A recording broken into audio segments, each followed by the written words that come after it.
Je suis Pablo Picasso, et je vais te raconter mon extraordinaire parcours à travers le monde de l'art. Ma vie a commencé le 25 octobre 1881 à Malaga, en Espagne. Mon père était professeur de dessin et j'ai très tôt été exposé à l'univers créatif. J'ai hérité de ma mère, une artiste amateur, un goût prononcé pour la peinture. Mon talent pour l'art s'est manifesté dès mon plus jeune âge. J'ai commencé à dessiner avant même de savoir parler correctement. Ma famille m'a rapidement reconnu comme un enfant prodige, et mon père a pris l'initiative de m'enseigner les bases de la peinture académique. Cependant, mon esprit curieux et rebelle m'a poussé à chercher ma propre voie artistique. Je suis entré à l'école des Beaux-Arts de Barcelone à l'âge de 14 ans, ce qui a été un grand pas en avant dans mon développement artistique. Mes études m'ont donné les compétences techniques nécessaires, mais j'ai rapidement été attiré par les courants artistiques novateurs et avant-gardistes de l'époque.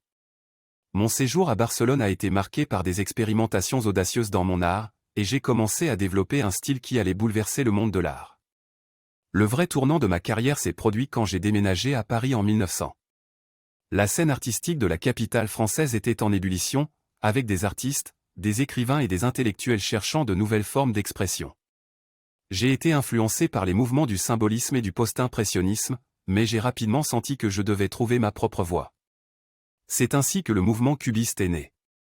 Aux côtés de mon ami et collègue Georges Braque, nous avons introduit une approche radicalement nouvelle de la représentation artistique. Le cubisme rejetait la perspective traditionnelle et déconstruisait les formes en facettes géométriques. Cette période a donné naissance à certaines de mes œuvres les plus emblématiques, comme Les Demoiselles d'Avignon en 1907. Ma carrière artistique a été marquée par plusieurs périodes distinctes, chacune reflétant mes explorations créatives et mes réflexions personnelles. Le cubisme a ouvert la voie à d'autres périodes, comme le cubisme synthétique et le cubisme analytique. Ensuite, j'ai embrassé le surréalisme avec des œuvres comme Guernica en 1937, qui dénonçait les horreurs de la guerre civile espagnole.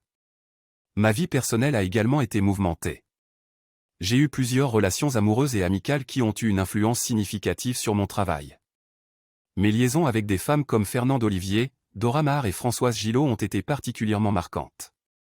Mon art a souvent reflété les émotions et les dynamiques de ces relations, donnant à mes œuvres une profondeur psychologique unique. En tant qu'artiste, je n'ai jamais eu peur de repousser les limites de l'art traditionnel. J'ai exploré de nouvelles techniques, comme la sculpture en métal, la céramique et même l'expérimentation avec le médium photographique.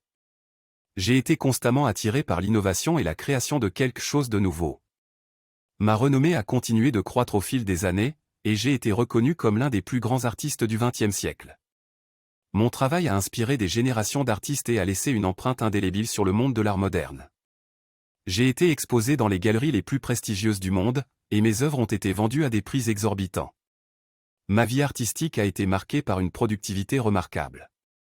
J'ai créé des milliers d'œuvres tout au long de ma carrière, allant de peinture et de sculpture à des dessins et des gravures. J'ai également été un pionnier dans l'intégration de l'art dans la vie quotidienne, en créant des décors de théâtre, des costumes et même des designs de vaisselle. Ma longue vie artistique a pris fin le 8 avril 1973, mais mon héritage continue de vivre à travers mon art et mon impact sur la scène artistique mondiale. Mes expérimentations audacieuses, mon rejet des conventions et ma quête constante de nouveautés m'ont défini en tant qu'artiste. Alors que je regarde en arrière sur ma vie, je suis rempli de gratitude pour le privilège d'avoir pu partager mon expression créative avec le monde et de continuer à inspirer les esprits artistiques de toutes les générations à venir.